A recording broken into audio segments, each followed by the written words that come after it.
Um,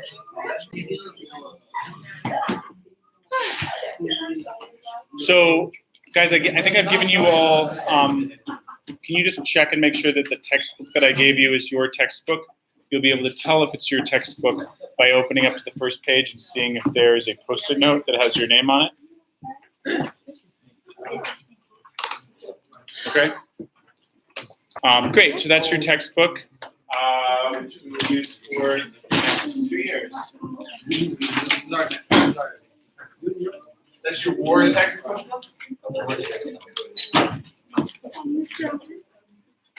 Marco, you don't have one? Yeah. That's weird. I will find out. Sorry? No. Or I just already checked those. I don't know why that is the way that is. You'll need it for the homework, but all right.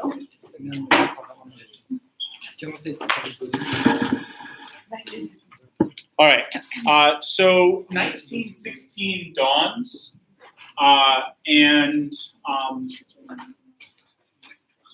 sorry, I'm slow numbers here. Oh, sorry.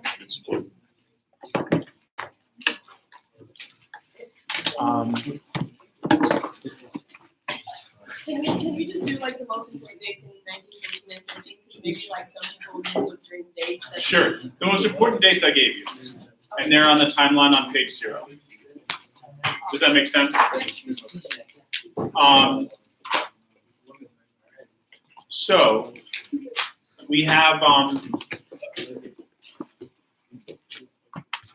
but I think what I might do, Margot, because I think that's a really good point, I might start next class with like a timeline that we can all fill in, like so that we can have like a bonus timeline. Like by if that each makes year? sense. Yeah, so that we can have that. So I think it's a really good question.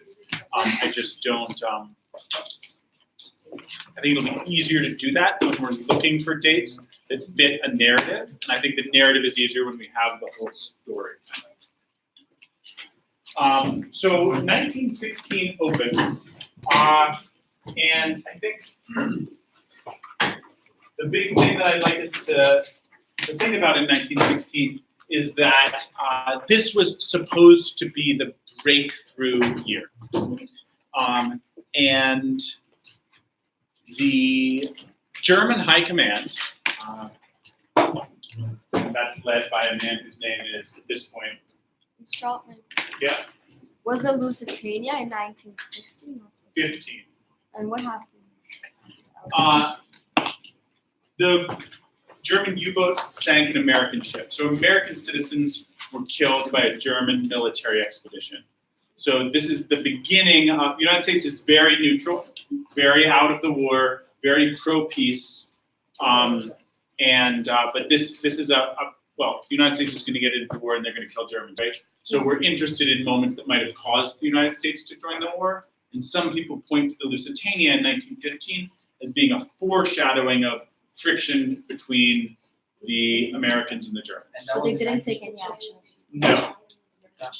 And, sorry, go ahead. That was in 1915 or 1916. That was in 1915. At the end of the Yeah. It's in the spring. April, I think. All right. So there are 2 plans. There's the Central Powers Plan, and there's the Entente Plan. The Entente Plan is to have a triple attack on Germany. The Russians will attack, the British will attack in the north, and the French will attack in the south. So there'll be 3 attacks. So the 1916 Entente Plan is going to be a Russian attack, a British attack, and a French attack. Austria, Hungary, and Germany. Yeah, but really Germany. Like, that's going to be the major focus. Right? Obviously the Russians will also attack Austria-Hungary.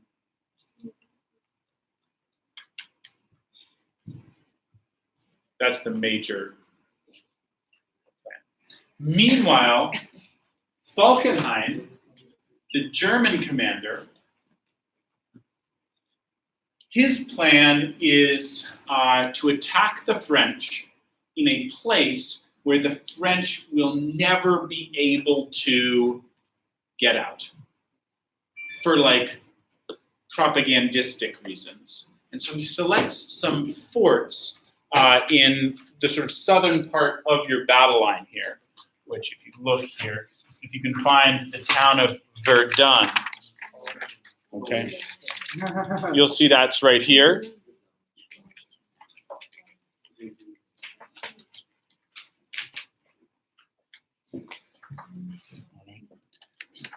The plan is to surround that area and to be able to surround it from 3 sides so it will be open to repeated shelling, all right? And that repeated shelling will trap the French. And even though they will just be losing so many men, they won't retreat. So a quick attack on Verdun and then force the French to defend it. What do you mean And by he's- repeated shelling? Sorry? What do you mean by repeated shelling? Well, firing your artillery cannons in there over and over, right? You can almost sit back and wait and let that attack happen. And he says the plan at Verdun, he says his plan is to bleed the French. Who's fucking? He's the German general who's in charge of the Western Front. Okay? The plan is to bleed the French white. So this is a change in the strategy of the war. The goal of the attack on Verdun is not going to be to punch a hole through the enemy trenches and to advance. The goal is just to kill as many Frenchmen as possible. All right? And this strategy makes a lot of sense if you think about how 1915 went for the French. The French simply couldn't sustain another 1915, so we're going to make them do 1915 again. And Verdun was very popular. No, it's a military fort. Yeah, so it's not about killing French civilians.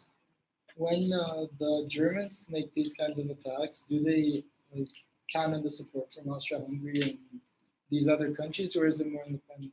More independent. Alex. What does he mean by the French white?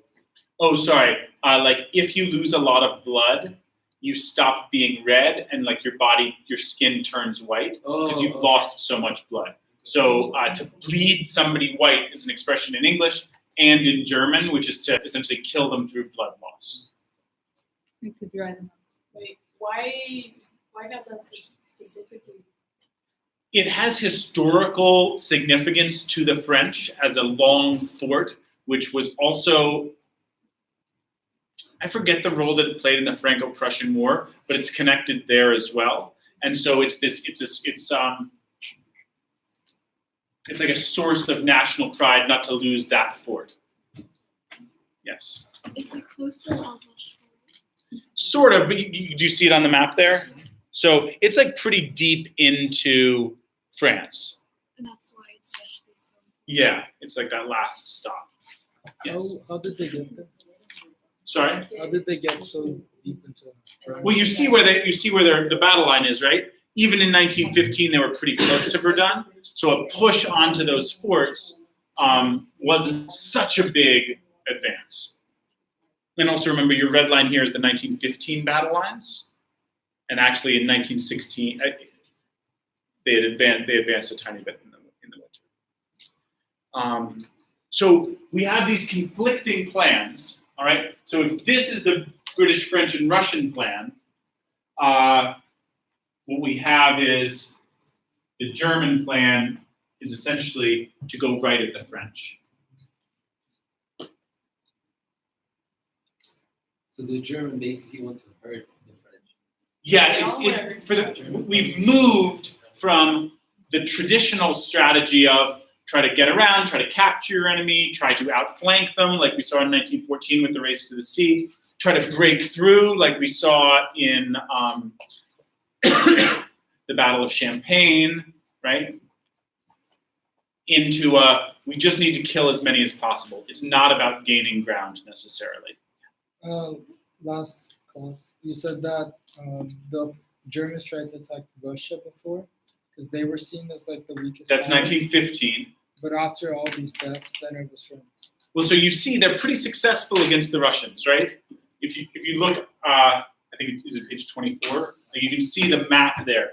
In the winter, the kind of plan is made. Well, we're going to turn back to the west, and now the people who seem closest to being knocked out of the war are the French. If we can knock the French out, then we won't. Then the British will have lost their best ally. But what if they like kept pushing to the Russians? Wouldn't it just simply have like more pressure? If you were successful in Russia, So you're arguing against the strategy that the Germans employed, right? like it makes sense if you had success to like keep Going. Yeah, I don't disagree with you. In an essay, as many historians have different point of views of like how many people died during the World War I. If you want to cite like how many people died, do we cite a historian or do we like how do we do it? Well, in terms of, I'm not sure that death totals are so controversial, especially on the Western Front, because like pretty good detailed records were kept. For me, I wouldn't cite a specific historian. I would just say approximately, right? And I would just say around. We have a high number and a low number, but all right. So the Germans begin their attack on Verdun then in February, and they're successful initially in forcing the French to pour their troops in. And in the first month or two, it seems like a successful attack. But then they sort of lose hold of their strategy, and they do become concerned with holding ground and not retreating. And so it turns into and the key word here is attrition. Okay, attrition means a grinding down of the enemy. And so when the French take a position, the Germans try to take it back and take it back. And so we really get ourselves into a battle in which hundreds of thousands of men are killed, and there is no strategic significance. There's no reason to take that ground, except for the sort of level of pride that is had in not losing that ground. Germany also, right, stops using its submarines in the spring of 1916. It's worried about angering the Americans, right? So it stops using its submarines to sink any American vessels. So it's very careful about that. Wait, it stops using It's- submarines in general or just in areas where the USA was? That's right, yeah. So it's not unrestricted anymore. It only uses its submarines against military targets. Can you define attrition? Sure, attrition is literally comes from the word to grind down into dust, but it's a type of warfare where the goal is to kill as many members of the enemy as possible rather than to take some strategic objective. You can win an attritional battle without actually advancing. Alex? Why do they stop using submarines? Because they're worried that will anger the Americans. I mean, sorry? How? Well, remember, they already sunk the Lusitania, which was an American ship. So if they keep sinking American commercial ships, they're worried that will be the word we say is casus belli, but like a reason for war from the Americans. They definitely don't want the Americans to come in.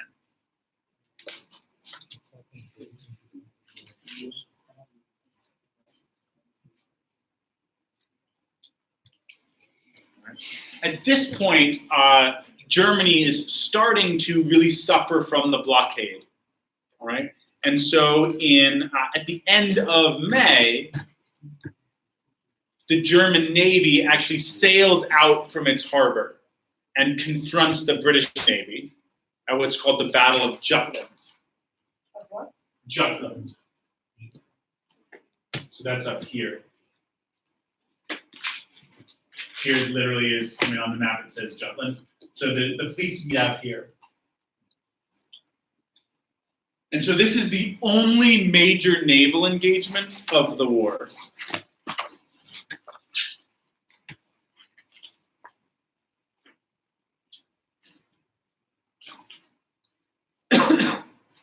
And it's really different.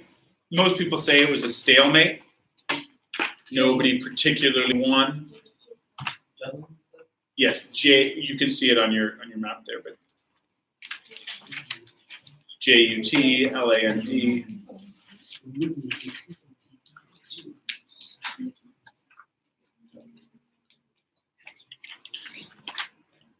Technically, the Germans sink more tonnage of vessels than the British do. So if that's how you want to keep score, I guess the British, the British certainly lose more than the Germans do. But the Germans retreat back and go back into their harbor. And what I think my take on it is the blockade is hurting the Germans enough that a tie is a loss. All right? And we can actually all be sort of familiar with this from, if we follow the way that like soccer scores work, right? Sometimes you need all 3 points to move on to the next round, and a draw and then winning in penalties isn't enough, right? The Germans needed a decisive victory here, and they don't get it. When is the Battle of Jutland?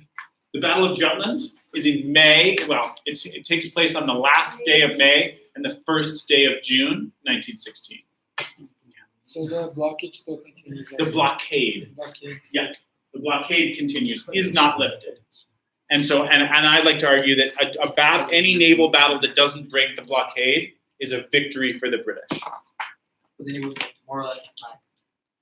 If you just look at the things, we would say a slight German victory, but they don't win anything, and their fleet never sets sail again. So that feels like a loss in the larger scheme of things. They fought with the dreadnoughts. Yes, although now you have to check the exact ships that are sunk. Dreadnoughts are certainly involved. I'm not sure if any dreadnoughts are sunk or if they're smaller battleships that are sunk. Margaret. So the point of the blockade was to block the Germans from attacking France from the west. I would say the biggest point of the blockade is to stop supplies from reaching Germany from overseas. Oh, okay. Okay?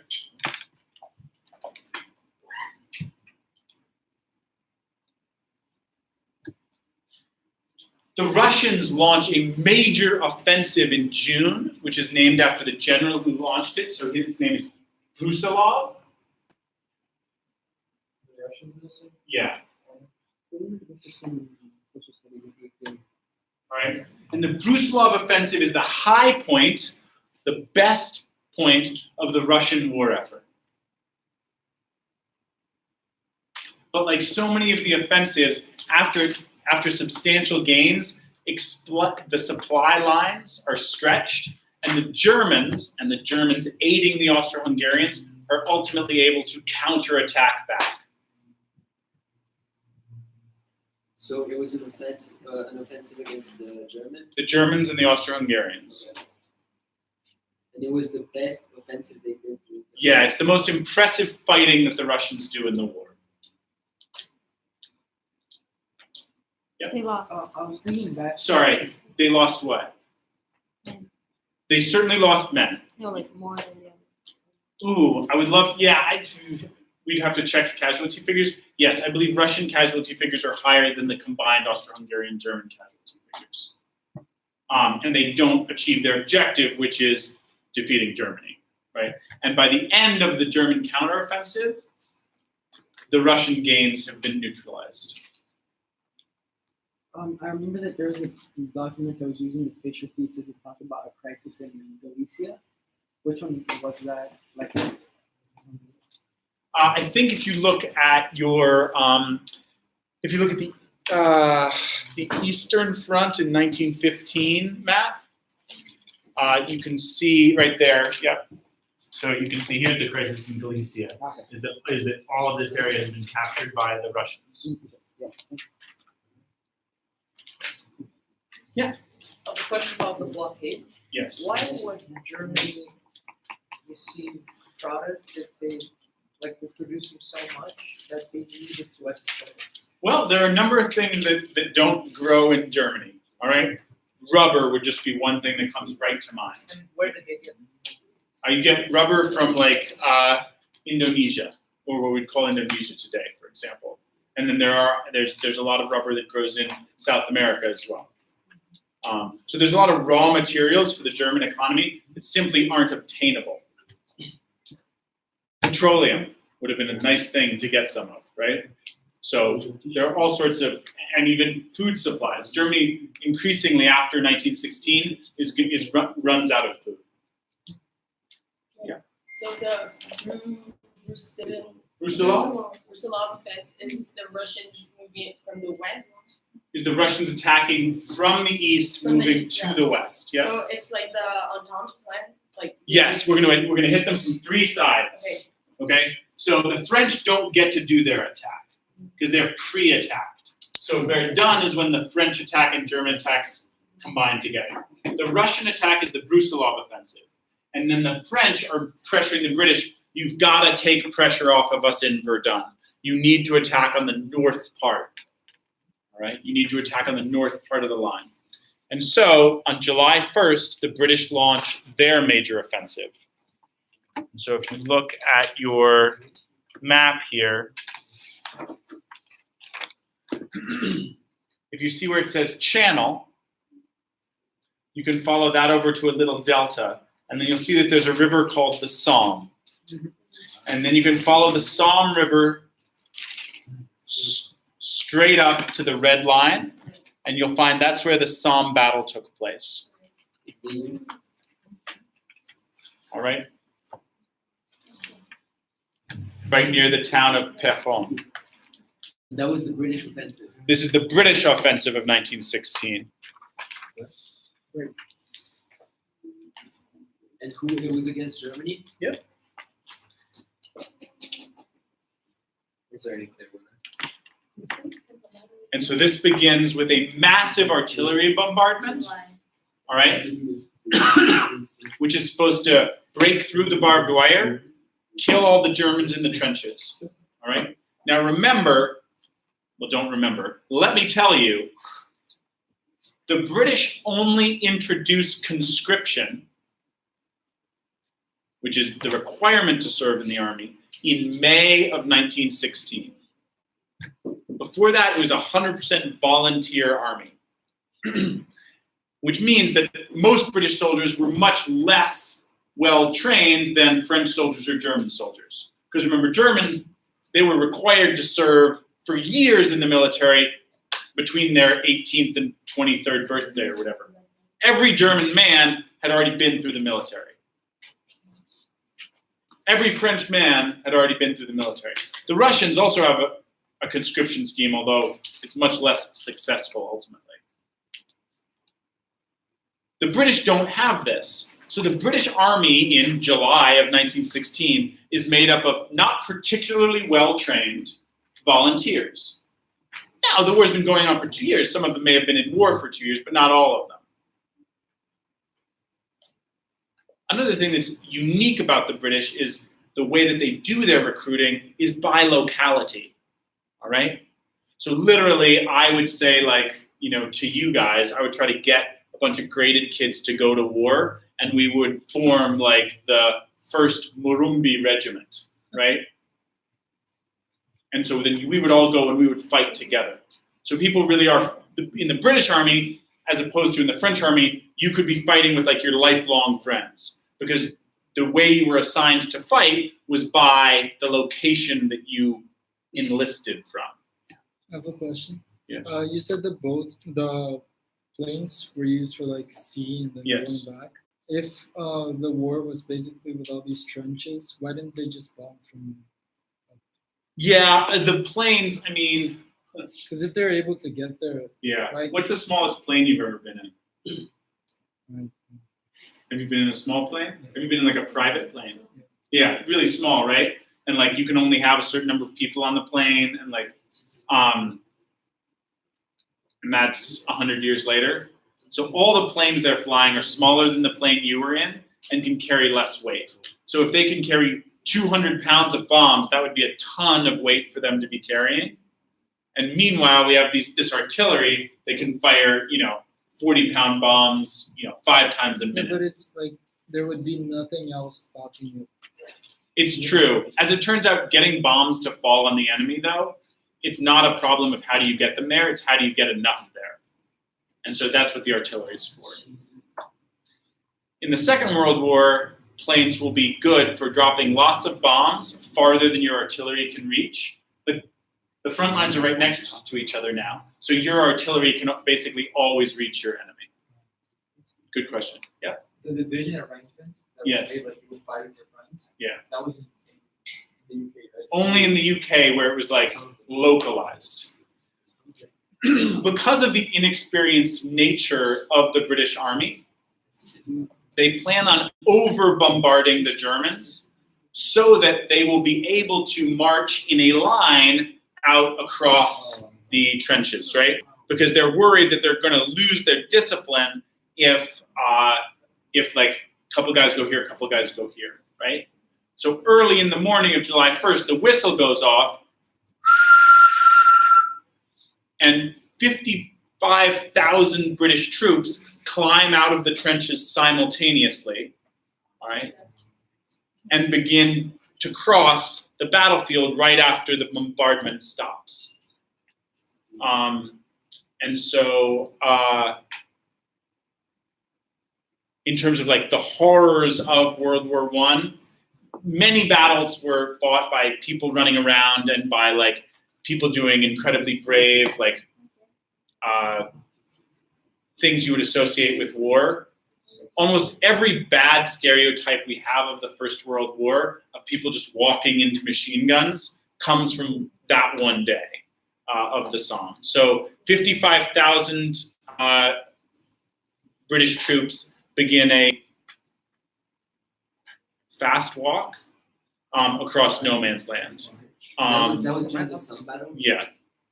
Well, the Somme's going to go on for weeks. Just the first day, That was the very first day. the very first day, and then the very first moments, 55,000 British troops go across. By the end of the day, almost 60,000, I think it's 59,000, there are 59,000 British casualties. Wait, how many? Yeah, they did. Just, I forget how many British are engaged in the total campaign, but there's just this moment when you need to picture 50,000 people climbing up over the trenches simultaneously. Didn't you say that? By the end of the day, 59,000 British troops are killed or wounded. Also, even those that didn't.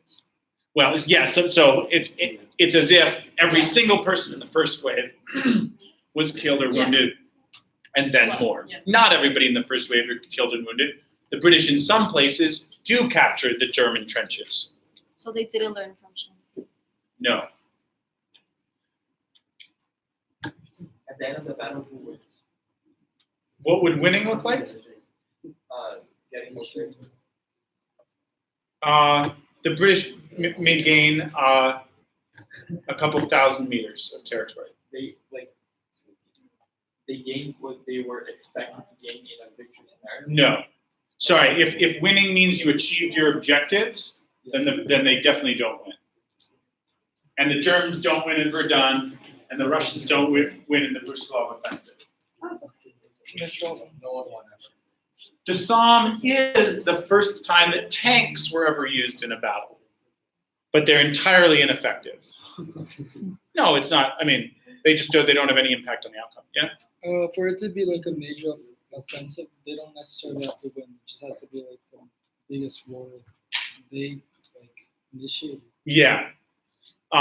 So this is the bloodiest day in British history. It's July 1st. What's the name of the battle again? Battle of Somme. SOMME.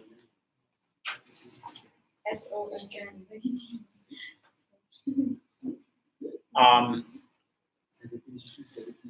1916 then doesn't work out as planned for anybody. All right, the British government falls, so Asquith resigns. Grey is replaced as foreign secretary. Sorry, what? Doesn't he become prime minister? Who? No. When? No. In 1916, in the fall. So the British government falls. The new British Prime Minister is a guy whose name is Lloyd George. Oh. And Falkenhayn is replaced. The Verdun strategy didn't work out. And he's replaced by the two most successful generals in the East. The head general's name is Hindenburg. Who's president? Wasn't he president before Hitler? And after Hitler, for that matter. And Ludendorff. So these are the two new German generals, and these will really be the German generals for the rest of the war. They're worth knowing. They'll both play roles in post-war Germany as well. Wait, Mr. Altman. Yep. Lord George is the Prime Minister. Yes. I mean, Which isn't super important. Like, if you don't remember that, you don't need to. But we're going to talk about Lloyd George when we talk about the peace treaties afterwards. He's really important. And so just knowing that he came in 1916 as the result of the failures of 1916, I think is good. Yes. And does do you need to remember who replaced Gray? No. Hindenburg also comes in 1916. Yes. Well, I mean, he's moved from the Eastern Front to the Western Front. Okay. So, Yep. what was Italy? Like, was it supporting the French? So Italy's come into the war. We saw the things that they were bribed to come into by the Treaty of London in 1915. They're fighting against Austro-Hungary. Italy is not with the Central Powers. No, they switched sides, right? That's what that Treaty of London was all about.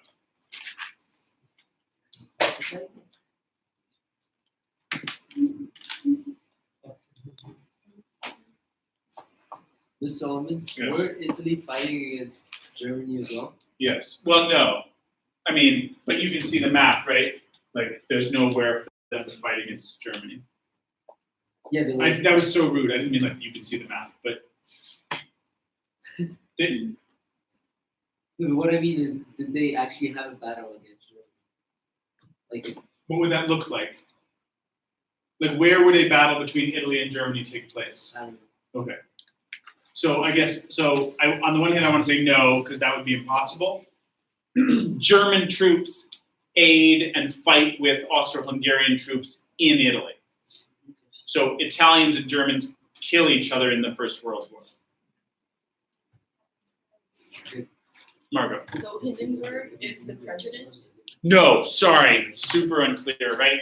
No, he just replaces Falkenhayn, who's a general. So these are just generals. But, Margot, Yeah, later. after 1916, Hindenburg and Ludendorff have so much power in Germany that they're the two most powerful men in Germany. Whereas, like, the British general, for example, who leads the Somme offensive, his name's Haig, he never has anywhere near as much power as Lloyd George. But these guys basically take over the German economy, and they're the two most powerful men in Germany at this point.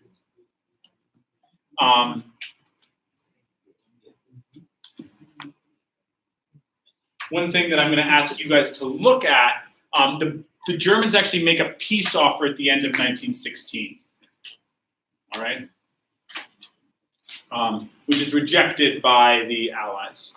I'll give you a chance to look at the specific terms of that peace agreement. Obviously, it doesn't feel good to the Allies. The Allies don't like it. But it sets up a pretty amazing moment in January when the President of the United States gets up in front of the House of Representatives and the Senate, and he issues a speech in which he calls for peace without victory. And his argument is we need to end the war. The war is unwinnable. Even if one side were to win the war. In 1917. Wasn't that Woodrow Wilson? Woodrow Wilson is the President of the United States. So he delivers his peace without victory speech. Right? And so for me, this is kind of like when we look at the world in 1900, and it's like, wait, if there was going to be a war, I figured the British would fight the Russians. That seems like what should happen in 1900. You tell me there's going to be a world war, it's going to be the British fighting the Russians, right? No, it's not. How did we get the world war we got? On January, 31st, 1917, it could have seemed to a lot of people like the war was going to end in 1917 without a clear winner. All right. Britain begins the war in terrible financial shape. They've essentially spent all of their money, and they're beginning to exhaust their credit among New York banks. All right, so the British are really in a position where they have about enough money in the middle of January to fight for about 6 or 7 more weeks if they're not able to get another loan from a New York bank. This is this is already in 1917. Now I've shifted over to 1917. All right. And the peace treaty proposed by Germany was in 1960. Yes, at the end, it's in December, and it's rejected. And then so Wilson comes back with it again. Meanwhile, though, Hindenburg and Ludendorff are kind of looking at things, and once again, they believe they have a plan to win the war in 1917. They also believe that the United States is not capable of being neutral. And because the United States is paying for the British war, which is true, it's private US banks, but private US banks are paying for the British war, they believe the United States is basically already in the war on the side of the British. And they believe because US banks have invested so much money in the British and in the French, that they cannot allow the British and French to lose. And so Germany believes that if they start to win the war, the United States will be brought in no matter what. They wanted that? No, they don't want that. But like, if I know you're going to fight me no matter what, I'm not going to do all these things I've been doing to try to keep you happy. All right? And the biggest thing that the Germans have been trying to do to keep the United States happy is not sinking their ships. And at the end of January, Hindenburg and Ludendorff decide to start sinking ships again. So they reopen unrestricted submarine warfare, and they start sinking American merchant vessels again. So they also gave money to France. Yes. Although much more to Britain.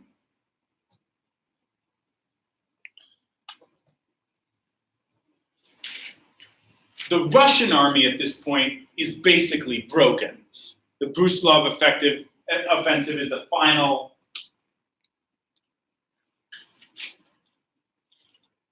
well, it's all they have left. And of course, now we're going to study the effects of the First World War, right? Causes, practices, and effects. The first effect of the war we're going to study are the revolutions in Russia. All right. I don't want to give too much away because I want you to tune in for that episode, but there's a revolution in March, all right, in which the Tsar is overthrown by what really would be best described as Democrats. Unfortunately, Russia still goes by a different calendar than the rest of Europe. So in Russia, it's February. So this isn't just like a thing to confuse history students, but we call it the February Revolution, but it took place in March because they're 14 days behind. And then in October, which is November to us, the Communist Party, the part of the Russian Communist Party, which are called the Bolsheviks, who are led by Lenin, take over from the democratic government. So 1917 is going to see 2 revolutions in Russia. And by the end of 1917, in December, fighting is going to have ceased on the Eastern Front. The Russians are going to have stopped fighting entirely. But they stopped fighting completely. By the end of 1917. And when does Lenin take over? Is it okay if we were going to do a whole class on the Russian Revolution? So I just need you to have the backdrop to this, which is that the Germans, in 1917, the Germans are going to win on the Eastern Front. They concentrate their forces there.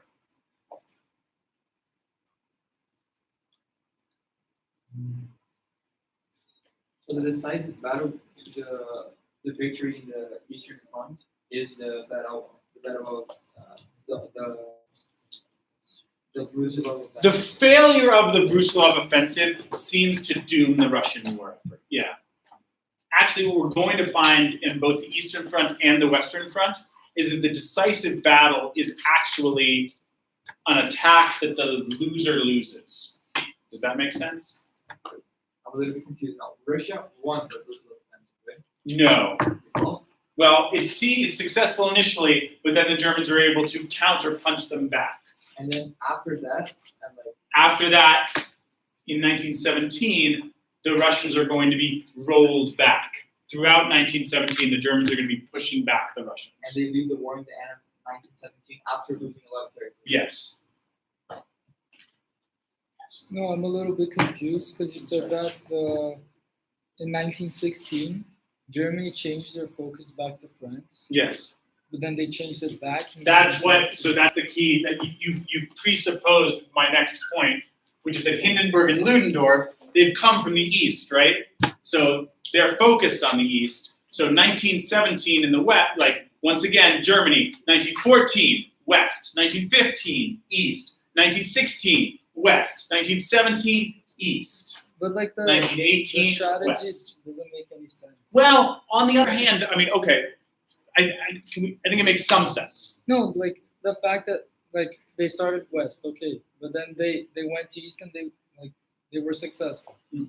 And why go back west if they were so successful east and they could continue to do what they eventually did in 1917? On the one hand, that would be an awesome thing for like you to do research on when we do our research project, would be to figure out what was the thinking about switching back and forth. On the other hand, I think that when you have hundreds of thousands of people dying over the course of a year, you can get a little desperate and you can feel like, ooh, I'm just gonna push where it's soft, okay? And so in 1917, to these guys, Russia looked soft. And to be fair, they were right. And in 1917, they do knock the Russians out of the war. And that does give them the power to come back in 1918 with everybody and attack in the West.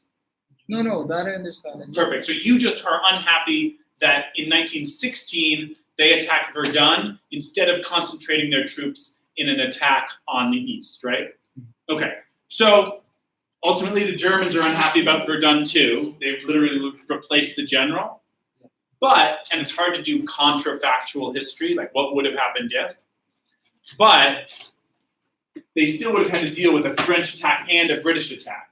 So it's not like these guys were just going to sit and wait for them. So I'm not sure how many troops they really could have moved over to the east. I'm not sure.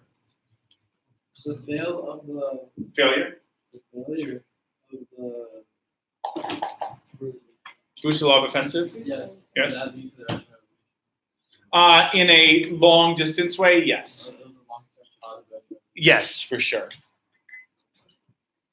So if Russia like backing out of the war, do they still would they still get Constantinople? And No. And you know how we know about the Constantinople Agreement? The communists, when they take over, they publish all of the secret documents that the Tsar signed. And they publish the secret documents that the Tsar signed with the Italians. That's how we know about the Treaty of London, too. People weren't going to publish that stuff. So if they wouldn't have published it, the Russians could have gotten like the stuff that they agreed on in the Constantinople Agreement after the war. No, Russia would have had to stay in the war. And actually, Italy is going to win the war, and they're not going to get what's in the Treaty of London, so it's not so obvious how good the British and French are at keeping their wartime promises. So after the February Revolution and then the Bolsheviks come in, and then they after the Brusilov offensive that fails. No, sorry. But you Yeah, I lost track. Okay. But Brusilov, February, October. Yeah, exactly. After all those things, Yes. the Russians already really rolled back, right? Yes, Territory. And then when he landed in power at that period. after October, yeah. After he decides to leave the war. Yes. How exactly does he negotiate with Germany to say stop attacking me because I don't want to go to the war? Perfect. I'll tell you about that at the end of 1917. Yeah. Brusilov was in 1960. Yes. Beginning? Middle. All right. Just for reminder. space.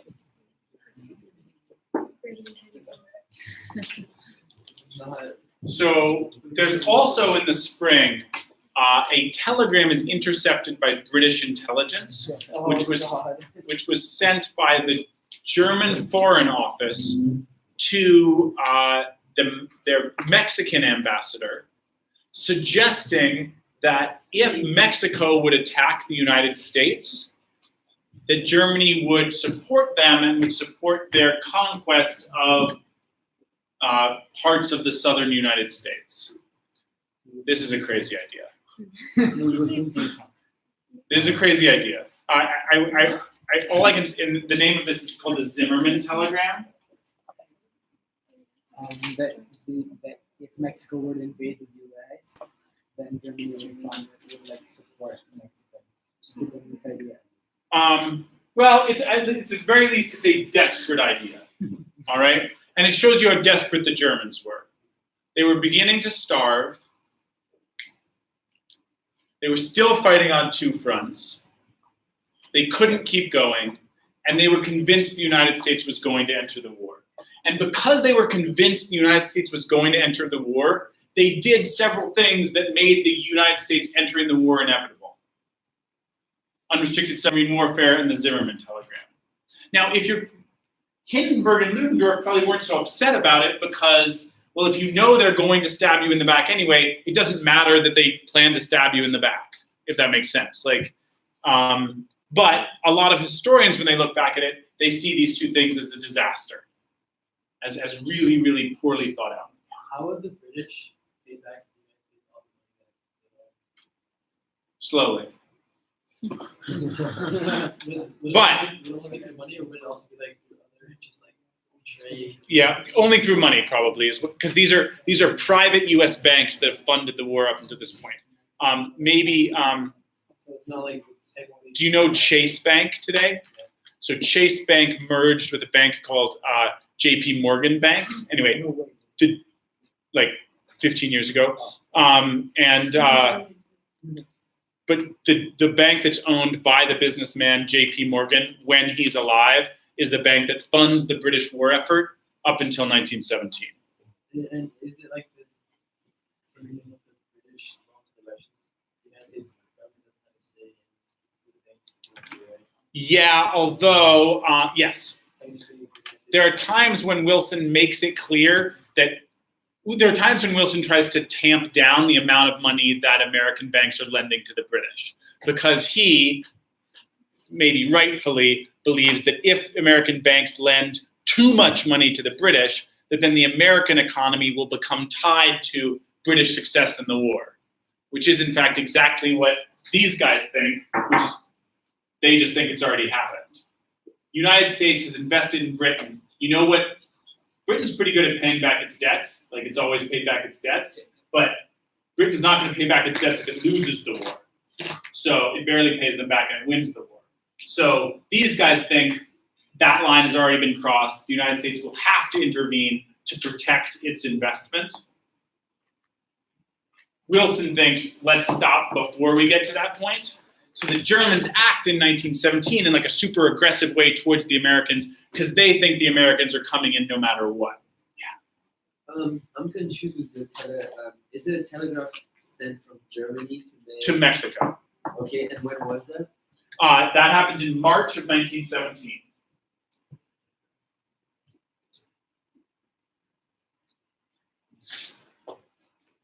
Also, Hindenburg and Ludendorff order a general retreat from the Red Line in the spring of 1917. You see how this line's, now I could show you what the line looks like, but do you see how this line is kind of wiggly? Yeah. They straighten out the line. And do you guys believe me that a straight line is shorter than a wiggly line? Yeah. They're able to shorten the trench system. I think it's by 32 kilometers, which isn't so much over hundreds of kilometers. But if you think of how many men were required to defend each kilometer, this saves them a lot of men. This is a good strategy. And it also demonstrates how unimportant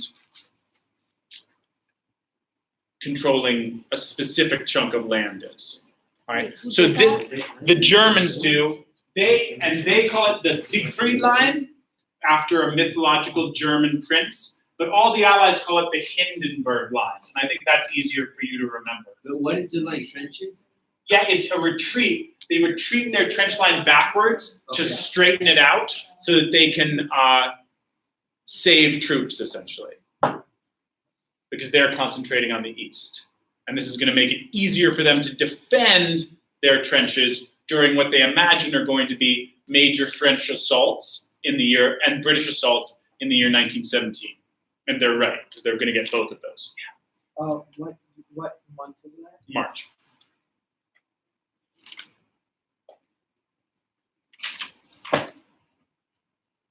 All right. After the February Revolution, the Democratic Revolution, the German intelligence office, like the German spy people, come up with a plan which is to take a German communist who's living in Switzerland and smuggle him into Russia.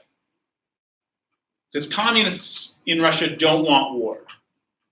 And so Vladimir Lenin boards a German train and is taken from Switzerland across all of Germany and dropped off in Finland. No, that couldn't be right. Dropped off in, oh, this is so ignorant. Maybe he takes a boat from Copenhagen up to St. Petersburg.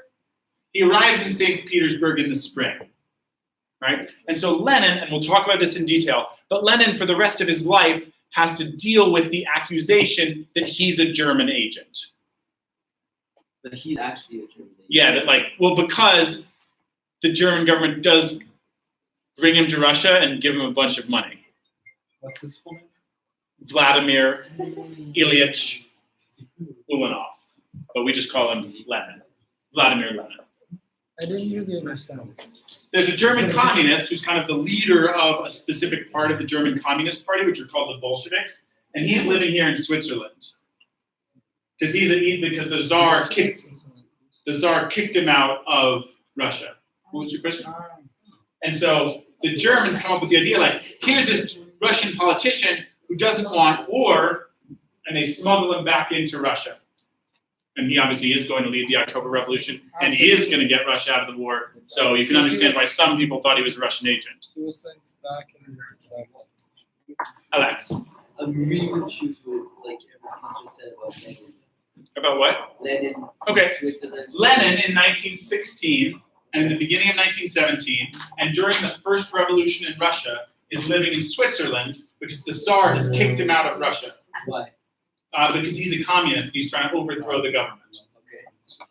The German government brings him across Germany, puts him on a boat, and sends him to St. Petersburg.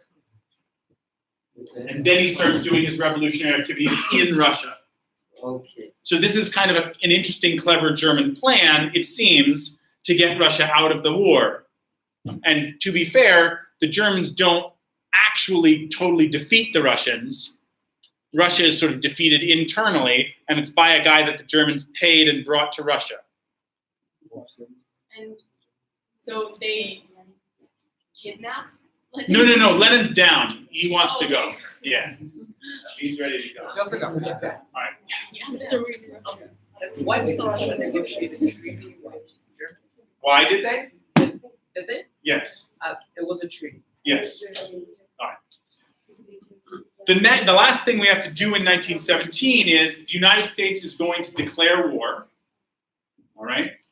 And this declaration of war brings not just American troops, because American troops won't really arrive for about a year. It takes a while to train people. But it brings American government money onto the Allied side. And despite the bravery of specific American soldiers, the biggest American contribution to the war is economic. Yes? The treaty that I just talked about. We haven't gotten there yet. It happens in 1918. Wow. I'll get you, I promise. If it's important, I'll give it to you. The French launch an offensive in the south, which we usually refer to by the name of the general who launches it.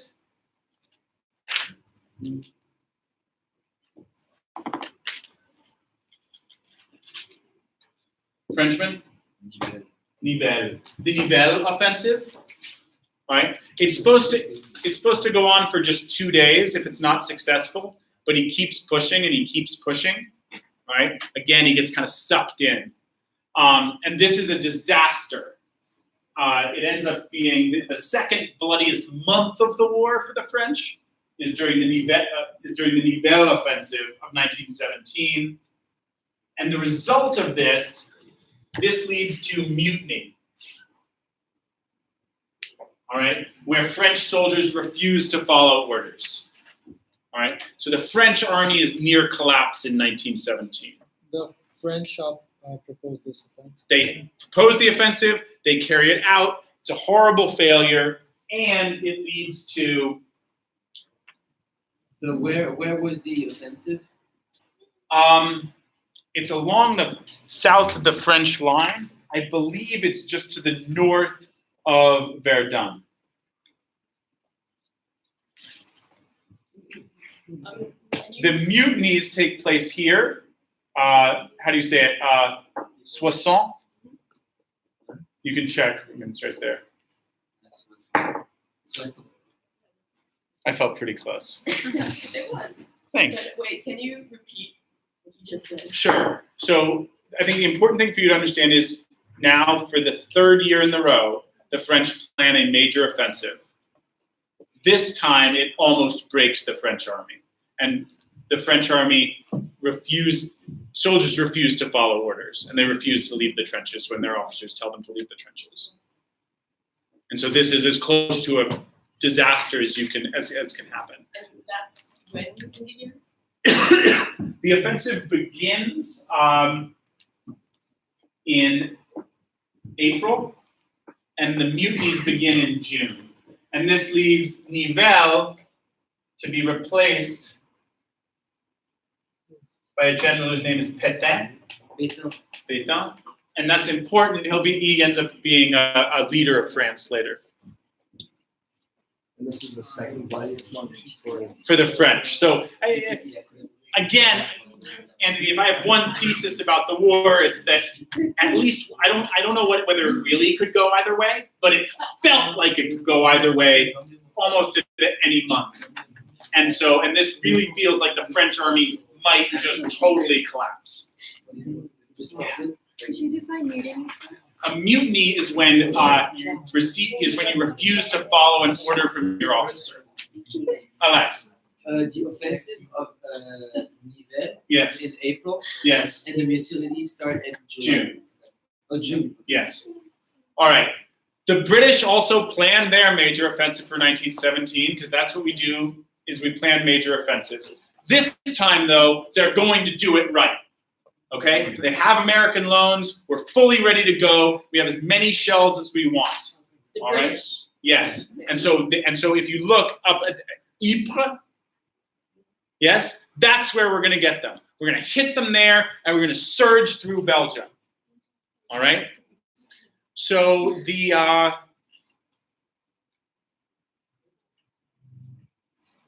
British are not going to make the same mistake as at the Somme. They're going to bomb the Germans until there aren't any Germans anymore.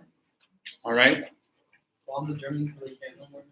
Until there aren't any Germans anymore. So they bring in more than 3,000 pieces of artillery. All right? And they begin firing. All right? And with 3,000 pieces of artillery, they're firing about 3 shells every second.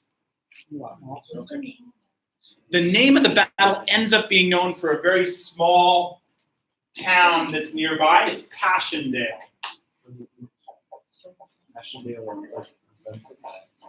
Yeah. Right. But so here, can you guys just help me? I want to think about what 3 shells a second sounds like. All right? 3.5 shells a second. So that's 210 shells a minute.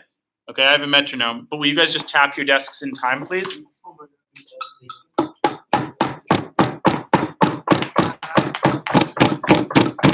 Okay, so keep going.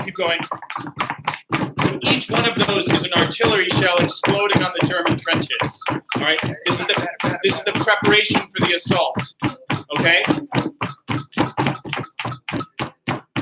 Okay, now I need you to just believe me, but I'm going to tell you something absolutely unbelievable. I'm going to tell you how long the British keep up that rate of fire for. The British begin firing 3.5 shells per second, and they continue to do it for 14 days and 14 nights. What? Impossible. At that rate? At that exact rate. Wait. So they throw shells and then they invade. They haven't invaded yet. They just throw the shells. Yeah, but the point is throwing shells and then invading. Yeah. Did they throw shells until they were all gone anyways? Who was gone? The Germans. Yeah, well, when the British crossed the trenches, they sure hoped there weren't going to be a lot of Germans left. And I have to say, having heard that for about 30, I mean, I literally would challenge you to like download a metronome app and just to try to sleep for a single night with a metronome instead of explosions. Like, I think that would drive us crazy. From where did they throw the? Just from behind their lines. But they used to do the French. Well, no, because remember the British are holding the northern part of the line there. More or less that was. Yes. And there was some. So overall, yeah. So it's 4.3 million shells are fired over a 2-week period.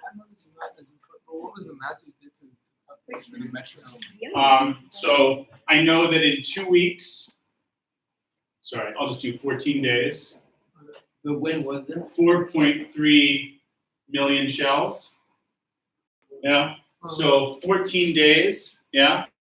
So there's 14 times 24 is 350. What is it? Wait, what are you calculating right now? Well, he wanted to know how I got to the tempo. Oh. So, okay, so there's 14 days. There are 24 hours in a day. 296. Sorry? 296, 296. I think. Pretty sure.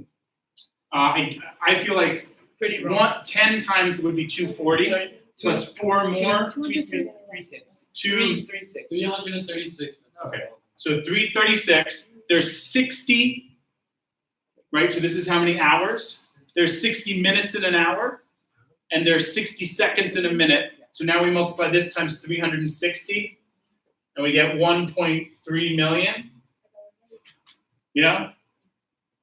And so there's 1.3 million seconds in 2 weeks, and they fire 4.3 million shells. So that's 3 shells, like 3.5 shells per second. Is how I came up with that.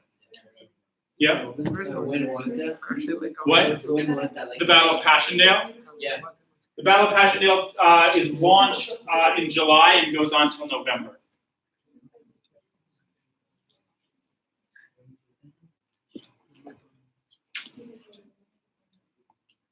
Entente casualties and German casualties are equal, which is considered a success because they weren't equal at the Somme. Yeah. How are they equal? What? Yeah. Because when the British start attacking, the Germans aren't all dead, and they fire at them with machine guns and with artillery. Even after. But like, it doesn't make sense. So like, I'm with you. It doesn't make sense. But how did the war last? Nobody wins. What? How did this battle last so long? Because it went from July to November. I know. And it was 14 days. So their army was pretty bad. No, the What? The British army wasn't very good. I would say the British army well, then no army was good, right? No, the Germans did okay with the conditions. Okay. But then the British were not very effective. Certainly, the British were not very effective at the Battle of Passchendaele or at the Battle of the Somme. Certainly, yeah, you're right. Wait, why weren't they not very Well, they didn't get anything they wanted to get. I mean, after the yeah, I mean, after they did this. What's the deal? they still don't break through the lines. Was that considered a war of attrition? So it sure is the way you would fight a battle of attrition, right? And so in that sense, the Americans are about to enter the war. I mean, the Americans are about to start arriving. So what ends up happening then is the Germans, just based on their population size and the arrival of the Americans, they can't trade one man for one man anymore. So in that sense, I suppose the Germans lose the Battle of Passchendaele, but that wasn't the goal of the British. Yeah. Oh gosh, I don't know them off the top of my head. Hundreds of, I think. What? Oh, you would think the casualties are equal, the British casualties and German casualties. All that for nothing. Yeah. So of all the battles that seem most insane, Passchendaele seems the craziest. Because at the Somme, at least they didn't know about the Somme. But at Passchendaele, they do the same thing as at the Somme, and they get the same results.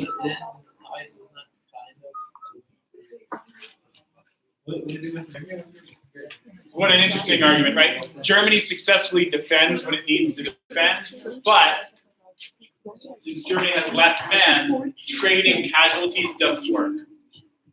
All right? We also see a major German-influenced offensive in Italy, okay? Which is the Battle of Caporetto, all right? The guy who gave me a really tough time for my French pronunciation. And so you have in your, let's see what page.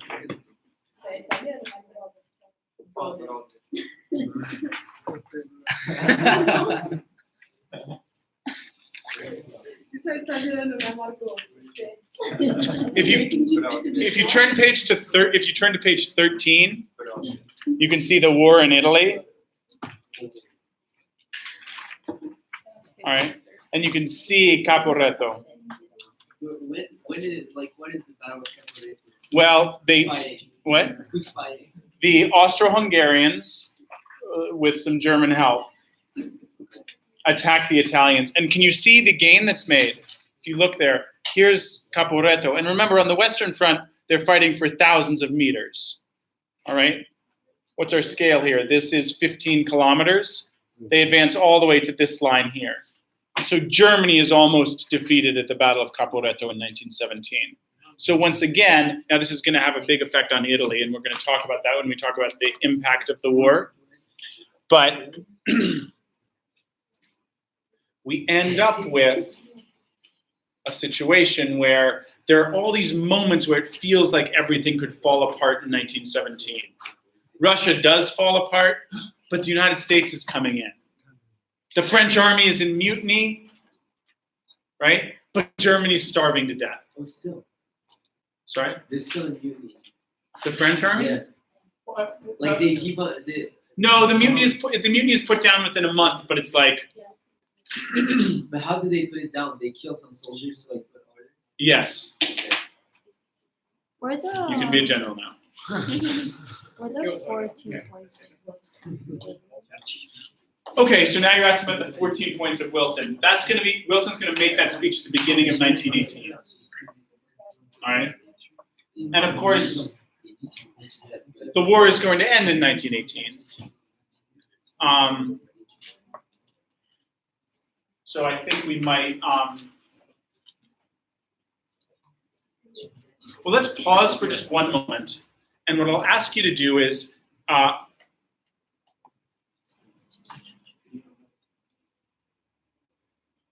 guess there's one more thing that happens in 1917 that I'd like to tell you about, which is there's a battle called the Battle of Cambrai. And this ends up being, Cambrai is right here, sort of between the Somme and Loos. And this is the first time that tanks are used effectively in the war. And French and British tanks do punch a hole in the German lines. The problem is they can't hold the hole and the Germans recover it. But the tactics of Cambrai will be important in 1918, and the Entente will use tanks effectively in 1918. So since we're curious about how technology impacts war, we will go back and we will look at that.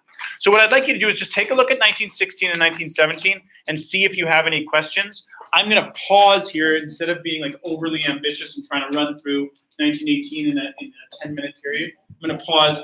I'm going to grab one thing from my office so you guys just quickly review your notes, see if you have any questions you want to ask in the last 10 minutes. Wait, it's Friday, we gotta do the questions. Oh, it's true. Oh,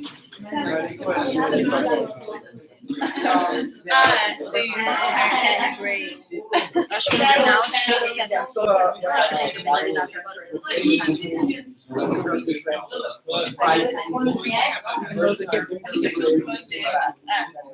Eles tinham um join dele. Mas eles não conseguiram ver isso a primeira vez que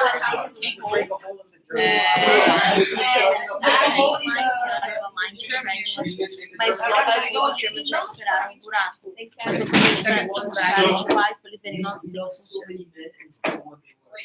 Oh, we're having a wow. We're getting to what extent was nationalism responsible for the First World War? We're still doing it.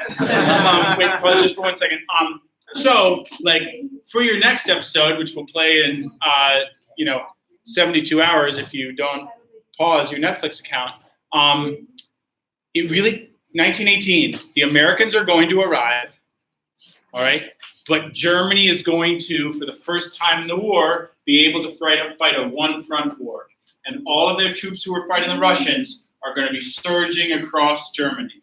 And so, in episode 3 of The Great War, who gets there first? Does German might, swinging over their whole army that's been distracted by the Russians, does that lead to victory in the West? Or will American forces arrive in time to save the Entente, right? Like, this is the final episode of 1918, and that must have been how it felt. Yes? Was this the one war where they like